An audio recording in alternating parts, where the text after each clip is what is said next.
It's pizza night. Ooh, but you're plant-based. That sometimes causes a problem when it comes to the dairy, right? Well, this recipe that I'm going to show you today is a nice, creamy, plant-based pizza that has no dairy at all and tastes absolutely delightful. It makes a great, fun pizza night meal for your family, or you can pass these little pizzas around to your guests. They'll be a big hit for the football lovers, even if they're not plant-based.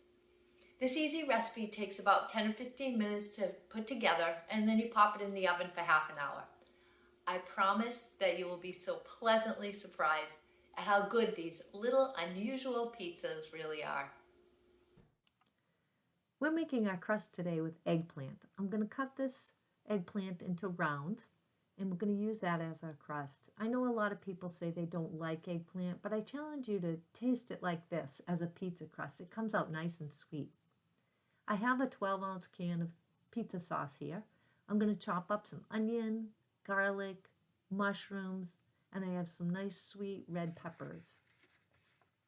I've written a recipe out in the comment section below, but you don't have to follow it to a T. If you don't have pizza sauce, chop up some tomatoes, add a little oregano. People add pineapples, olives, and fresh basil is delicious on pizza. I'm chopping up this spinach to put it on this pizza today. I'm also going to be using nutritional yeast to give this pizza the nice cheesy flavor that it needs. It's very high in B vitamins. In just 2 tablespoons of yeast, you'll get 5 grams of protein and only 20 grams of sodium. So don't be afraid to use this nutritional yeast to give any dish a more cheesier flavor. I'm also using arugula.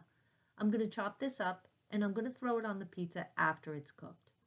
I'm putting all the vegetables together in a bowl.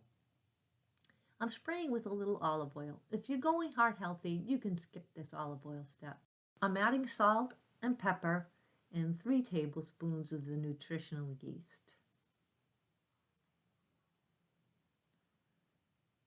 I'm going to stir this all together and set this bowl aside while I cut the eggplant into rounds.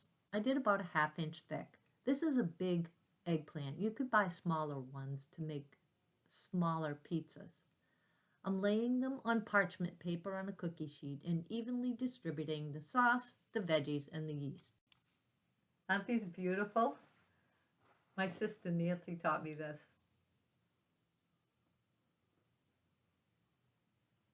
She's not even plant-based, and she loves them. These have been in the 400-degree oven for 30 minutes. They're nice and soft and nice and bubbly. They look great. I'm going to use a spatula to take these off the pan and put it on the plate. They don't have a hard crust like a regular pizza, but you can roll them up with your hands and eat them like a pizza once they've cooled down a bit. I'm adding that fresh arugula on top, and we're digging in with a knife and fork. I hope you'll find the thumbs up icon in the section below and tap on that. It will help others to find my channel. Please tap on the icon to subscribe too, so that you won't miss any of my upcoming recipes and ideas. Thanks for watching.